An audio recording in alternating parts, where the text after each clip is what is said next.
নেই কাজ তো ফিতা কাট। বাংলাদেশের শোবিজ অঙ্গনে পড়েছে ফিতা কাটার ধুম। কিছু জায়গায় বাধা পেয়ে চটেছেন শোবিজের বেশ কজন অভিনেত্রী।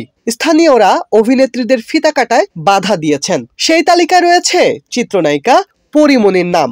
এই নায়িকা ছাড়াও প্রতিষ্ঠান উদ্বোধনে বাধার মুখে পড়েছেন চিত্রনায়িকা অপু বিশ্বাস, অভিনেত্রী মেহজাবিন চৌধুরী সহ অনেকে। এসব বাধা বিপত্তির বিষয়ে কি ভাবছেন তারকারা? পরীমনি আপু অপু বিশ্বাস শোরুম উদ্বোধনে যে বাধা পেয়েছে, আপনার সহকর্মীরা এরকম ঘটনার শিকার হচ্ছে, আপনার কি মত? খুবই দুঃখজনক, খুবই দুঃখজনক। দেখেন, সবার প্রতিবাদের ভাষা এক না, ঠিক আছে?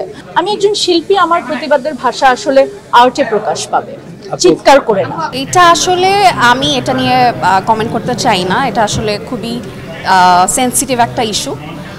ওনারা মনে করেছেন যে হয়তো ওপেনিংটাতে হয়তো ওনাদের হয়তো মনে হয়েছে যে এটা করতে দেওয়া উচিত হচ্ছে না। ওনাদের আসলে এগেনস্ট আমি কথা বলার মতো আমি মনে করি না আমি কেপেবল এনাফ। এটা আসলে রাজনৈতিক ব্যক্তিরা ভালো উত্তর দিতে পারবে যে আমরা কতটা সেফ, অ্যান্ড এই জিনিসগুলো যদি আসলেই একটা জায়গায় পৌঁছে যায় যে এই ওপেনিংগুলো করতে দেওয়া যাবে না, বা হয়তো রাজনৈতিক দিক থেকে ওদের মনে হচ্ছে যে এটা সমাজের জন্য খারাপ, ওনারাই আসলে ভালো বুঝতে পারবেন। আমি এগুলো নিয়ে কোনো কথাই বলতে চাই না। আমি মনে করবো যেখানে আমার সেফটি না, কারণ আমি একজন আপনার কি বলে চলচ্চিত্রের মানুষ, রঙিন জগতের মানুষ। আমাকে অনেক পছন্দ করতে পারে, অনেকে ভালো বাসা দিতে পারে, ভালো লাগতে পারে, আমাকে দেখে ভিড় হতেই পারে।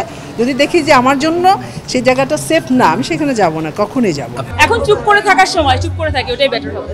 এটা নিয়ে নো কমেন্টস। আমি আসলে পরিমনির এই ব্যাপারটা নিয়ে তেমন ভালোভাবে জানি না, সো এটা নিয়ে আমি কমেন্ট করতে চাই না।